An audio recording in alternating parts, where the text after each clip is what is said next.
একসঙ্গে বাবা মা প্লাস স্পেশাল চাইল্ড থাকার কনসেপ্ট কিন্তু কলকাতা শহরে এখনও নেই, এবং আমার মনে হয় না ইন্ডিয়াতেও কোথাও এখনও আছে। আমার মেয়ে কিন্তু স্পেশাল চাইল্ড, আমার ইন্টারেস্ট হচ্ছে এই জন্যে। ডিসিশন মোটামুটি 90% নিয়ে নিয়েছি, কারণ আমার কোনো উপায় নেই।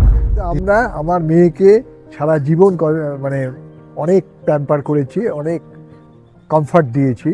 সেই জন্য আমরা ওই যেখানে সেখানে একটা ঢুকিয়ে দিলাম পারবো না। তাই জন্য এই কনসেপ্টটা আমার খুব পছন্দ, যে আমিও একদিকে থাকতে পারবো, সেও একদিকে থাকতে পারবে। যাই হোক, তা আমার তো মনে হচ্ছে এই প্রজেক্টের ভবিষ্যৎ আছে, ভালো হবে। আমিও চাই আমার নিজের স্বার্থে, ফর মাই বেনিফিট, আমি চাই যে প্রজেক্টটা খুব সাকসেস হোক, যাতে আমার মেয়ে ভবিষ্যতে ঠিক থাকতে পারে।